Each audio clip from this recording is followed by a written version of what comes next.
June 14th, 1937, 3:47 a.m. Chief Mechanic Frank Crowe stands in the equipment graveyard at Grand Coulee Dam, Washington, staring at 4 destroyed bulldozers. Each one had failed catastrophically. Broken transmissions, shattered final drives, cracked engine blocks, twisted frames. The Columbia River Construction Company had dragged them here to rot, metal corpses worth more as scrap than repair. Crowe is 55 years old. He's built Hoover Dam. He's moved more earth than any man alive. And right now he's 6 bulldozers short of keeping the largest concrete dam in human history on schedule. The morning shift starts in 2 hours. Section C7 needs a dozer to clear foundation rock. He has none to give them. The procurement office in Spokane says replacement machines won't arrive for 8 weeks. President Roosevelt has promised Grand Coulee will power the Pacific Northwest by 1941. Missing that deadline isn't an option. Crowe lights a cigarette, walks between the wrecks, thinks, what if these 4 dead machines could become one living one? The Grand Coulee Dam project is insane by 1937 standards. A concrete wall 550 feet high, 5 is 223 feet long, containing 12 million cubic yards of concrete. More concrete than all the highways in the United States combined. The dam will create a reservoir 151 miles long.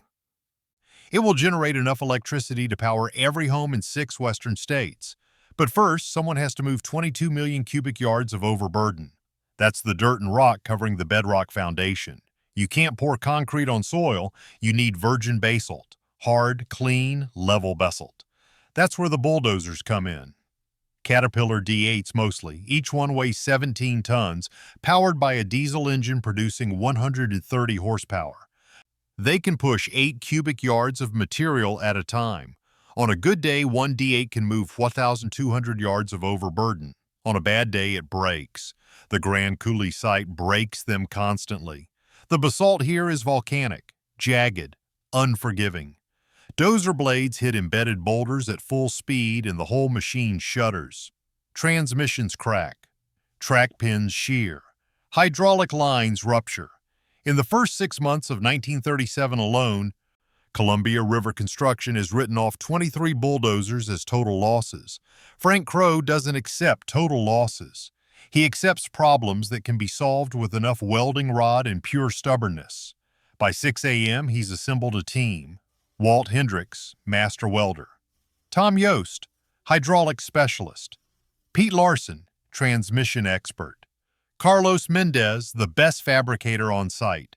4 men who know more about Caterpillar equipment than the engineers in Peoria who designed it. Crowe's instructions are simple. Salvage everything that works. Make it fit together. Make it run. If you want to see how 4 dead bulldozers became one working legend, please hit that like button. It helps us share more forgotten stories like this. Subscribe if you haven't already. Back to the graveyard. Hendricks starts with dozer number 1.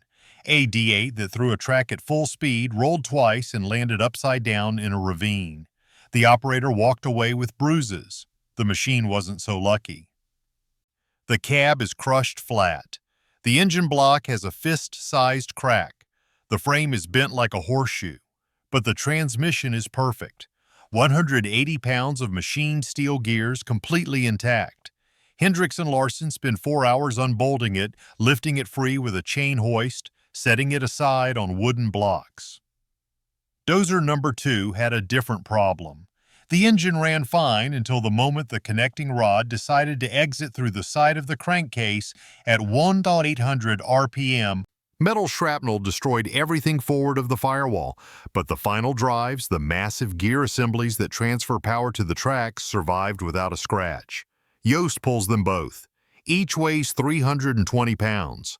They're perfectly calibrated, perfectly balanced. They'll work again. Dozer number 3 is the most pathetic. Someone tried to force it through a boulder field without clearing the rocks first. The impact shattered both tracks, snapped the blade mounting arms, and twisted the undercarriage so badly the machine listed 15 degrees to port even on level ground. But the engine, a Caterpillar D17000 diesel, still turns over smoothly. 130 horsepower barely used. Mendez drains the oil, checks the cylinders, pronounces it salvageable. Dozer number 4 is the frame donor. It hit a ledge at speed, went airborne, and landed nose first into soft fill. The impact drove the blade back into the engine like a spear. Everything mechanical is destroyed. But the frame itself, the steel skeleton that holds a bulldozer together, is straight and true. It becomes the foundation. Now comes the hard part, making incompatible pieces compatible. Caterpillar builds their machines to tight tolerances. The transmission from Dozer 1 was designed to bolt to the engine from Dozer 1, not the engine from Dozer 3. The mounting points don't line up. The driveshaft is 3 inches too short. The bell housing angle is wrong by 4 degrees. Hendricks solves it with heat and patience. He cuts new mounting brackets from half-inch steel plate, welds them to the frame at precisely calculated angles. He fabricates a custom driveshaft coupling using parts from a wrecked dump truck.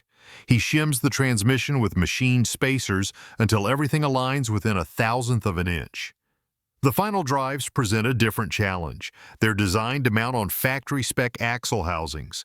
Dozer 4's axle housings are twisted scrap. Mendez builds new ones from scratch, working from memory and measurements scratched onto a plank of wood. He uses a cutting torch and an arc welder. The new housings aren't pretty, but they're strong. Stronger than the originals, probably.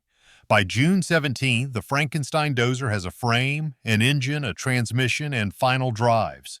It still can't move. It needs tracks. Hydraulics, a blade, controls, fuel tanks, cooling system. Electrical, exhaust, seat, steering clutches. The team cannibalizes everything. They pull track links from 3 different Dozers, mix and match until they have 2 complete sets. They splice hydraulic lines using brass fittings normally reserved for air compressors.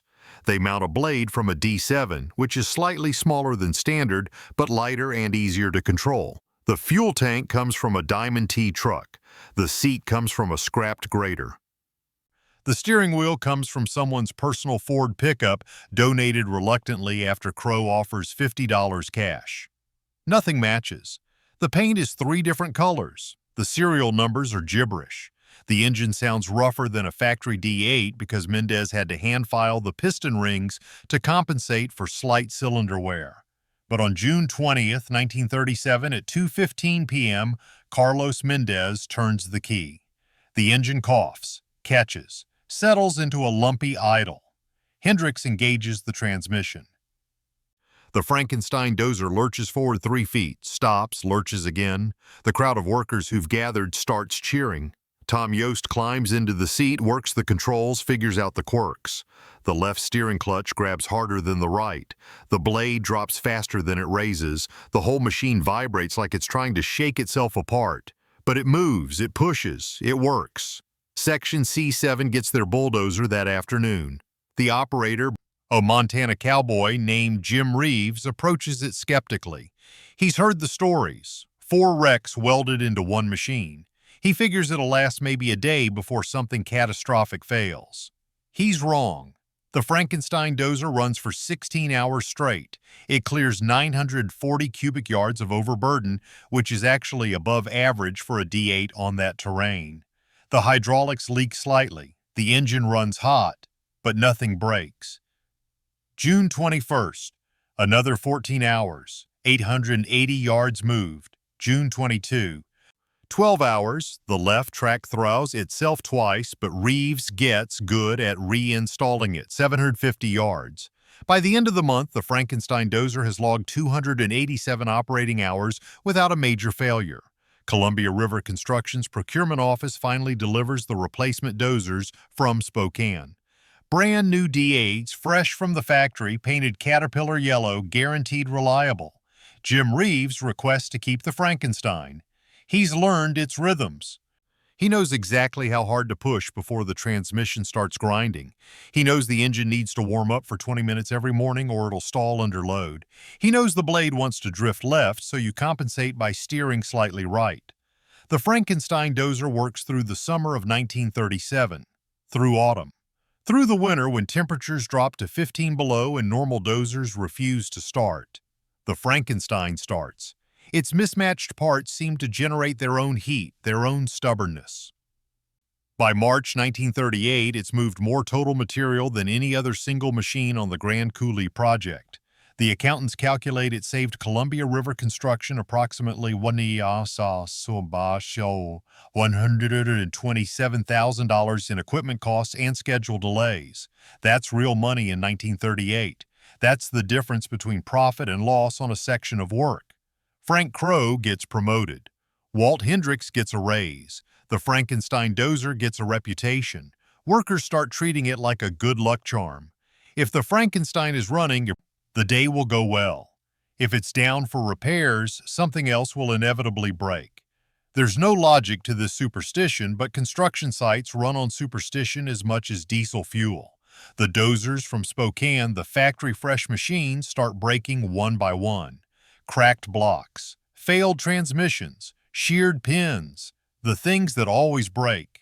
They get repaired and returned to work, but they never quite achieve the Frankenstein's reputation for unkillable persistence.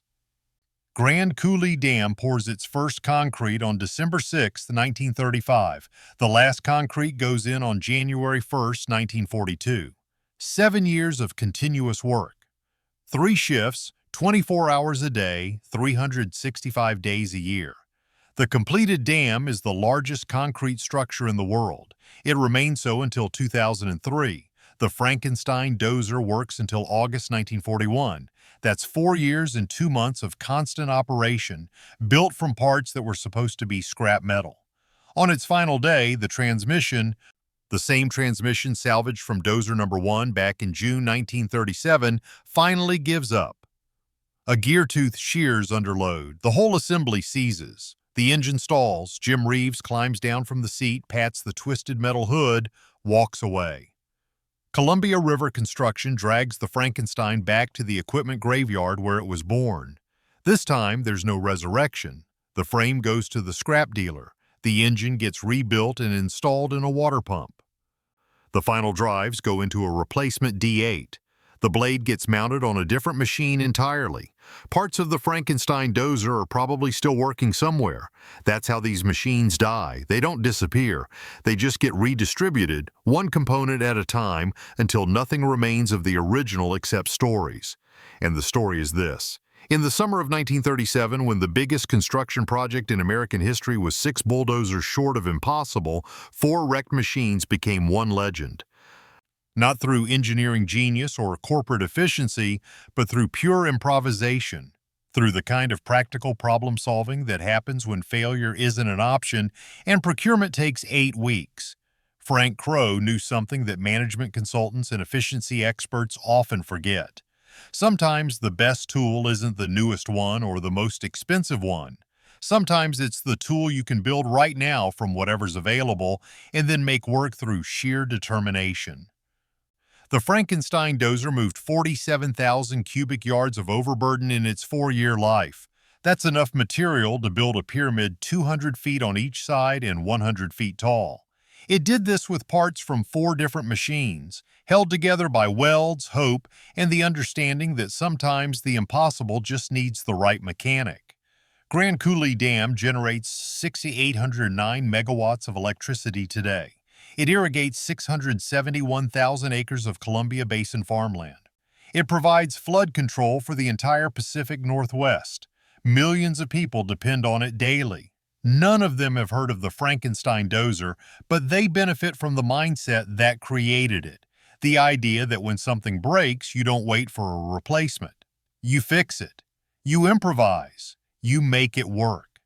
That's the real legacy. Not the machine itself, but the spirit of practical engineering that built it. In an era of planned obsolescence and proprietary parts, maybe we need more Frankenstein Dozers. More people willing to look at 4 wrecks and see one working machine. More Frank Crowes who understand that the impossible is just another problem waiting for the right solution. If this story moved you, please like and subscribe. Your support helps us preserve these histories. Tell us in the comments where you're watching from.